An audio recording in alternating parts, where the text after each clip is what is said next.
Okay, let's talk about this other story. And I know that everyone's got thoughts, so here we go. Report saying the IRS now considering... I have to go to the bathroom. I'll be back. Considering... I have to leave the set. Yeah, here we go. Kelly and I can talk about it. We probably have a lot of... Kelly will take... Listen. I'm actually very curious where everything lands. Elise, are you back there? Stefanik, can you... Let's just tell the audience, for those who are just waking up trying to figure out what's going on, let's explain what's going on. So the IRS is now considering revoking Harvard University's tax-exempt status. This follows a post on Truth Social from President Trump on Tuesday, who floated that idea. This after Harvard rejected what it called an unlawful demand from the White House to overhaul its academic programs or lose federal grants. So the Trump administration threatened the university, and actually other universities as well, with funding cuts over pro-Palestine campus protests and threats to Jewish students that erupted following Hamas's 2023 attack on Israel and Israel's military response. As of now, there's apparently been no formal request yet for the IRS to change Harvard's tax status. But late last night, the White House deputy press secretary said any forthcoming actions by the IRS will be conducted independently of the president, and investigations into any institution's violations of its tax status were initiated prior to the president's Truth Social post. Just for context, it is illegal. It is a criminal penalty, with criminal penalties, for the president or anybody in the administration to direct or indirectly suggest, not just suggest, but effectively create an investigation or go after a company via the IRS. It is illegal. There are laws on the books. Oh, my God, and you don't remember about this. You don't remember Obamagate. I understand your perspective on every single company that had Patriot in its name got audited by Louise Lasser, whatever her name was. Nothing happened. I understand. Thought we're being consistent again. Now you have a problem with it again. You've told me what if it's not explicitly directed? And to the point about what happens if the IRS... Do you not think... Why was it okay back then? When it was Democrats doing it, why was it okay back then? Okay. It's not okay. And my question, it's not okay. Okay. We are in agreement. It is not okay. Okay. But if you don't look at this in some semblance and say, this is what they call lawfare, which I was told during the campaign repeatedly, that this is the Trump campaign, that they were trying to get rid of lawfare. Right. And you don't look at what's going on and think this is like lawfare on steroids. I don't know what to say.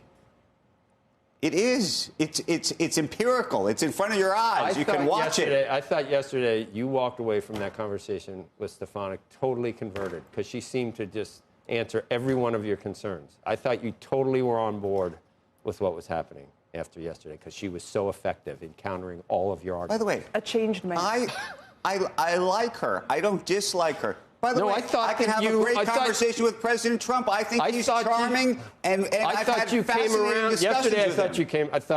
I thought you were going, geez, I've been wrong. No. I didn't. That wasn't what happened. You basically said that at the end.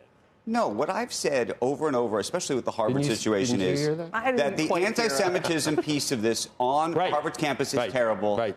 Violence is terrible.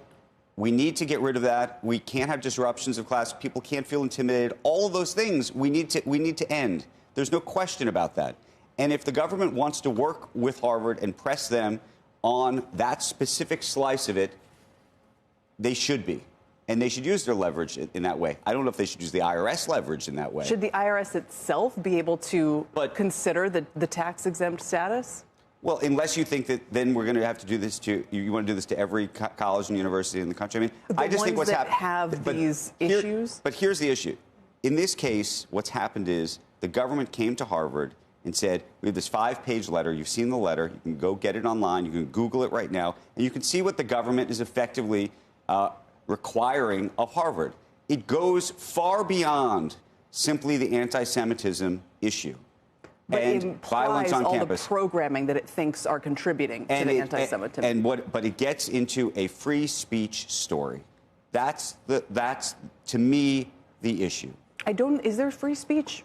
It's all about the government funding piece of this, right? A private institution can do whatever it they wants. It's only if they accept federal funding. No one's taking away their... Well, no, the IRS now is going to take away their tax status as well. Right, but that's still not taking away the First Amendment. doesn't take away their First Amendment. Well, but this is how. But this is Can I ask you, with $55 billion this is how in you the see the endowment, government using the leverage. Why are you crying the blues when they? What do they spend that money on? $55 billion. There are people that say this is a hedge fund that has a college just so it can keep its tax-exempt status. That's all Harvard is. It's like a hedge fund that happens to have a school attached to it. Well, first of all, that's a terribly disparaging remark because that would suggest that money is somehow. What do they use it for? No, is somehow they're profiteering. But your off of description this was status in some influence peddling. So, meaning whatever the mission of the enterprise is, whether it's selling influence or if they have a successful trading arm. When we keep giving all these grants, it just. You get inflation. Suddenly, the colleges don't need this money. In student loans, everyone gets those. No one wants to pay them back. That's why we have this horrible inflation. If you want to have a conversation about whether the government should be providing either student loans or you think the government should be providing grants to universities for science, and by the way, at MIT as well, and all of these universities, if you think that we should be out of that business, and maybe Doge thinks that. I don't know. They don't have to be. We can have that conversation. I don't think that's a great idea. Hire one conservative at Harvard. That's all you got to do. There was a letter from Ways and Means Chair Smith last year before the election where he says, tax-exempt status is a privilege and not a right. In exchange, organizations must operate for stated exempt purposes. And they outline the same concerns that we've heard from the Trump administration. But meaning this predates, Jan 20. There have been people raising concerns about whether they're using that status for stated purposes or for more nefarious ones that would violate the spirit of their tax-exempt status. So it's not just a Trump thing. I just think that I'm just suggesting to you. I don't really there are organizations that are that have not-for-profit status all over this country. Some of which, by the way, have a conservative bent, and others that may have a liberal bent. There are theater organizations. There are new enterprise organizations. There are all sorts of not-for-profits. And if you want to change not-for-profits across the country, go with God and do it. But to target ones this way, I think goes to this sort of lawfare situation. Yeah, but when you said this is against a criminal threat, you once told me that the governor, Hochul here, that they were going after a criminal indictment of her on fraud. That was absolutely not true at the time. They were going after civil, and it wasn't her. It was her administration writ large. But all I'm suggesting to you, this is criminal if the Trump administration says to. No one did any time when Obama did it. Nobody did, and maybe they should. Now maybe they should. Okay, and you wish we looked at the laptop, and you wish we said Biden was senile, but you didn't.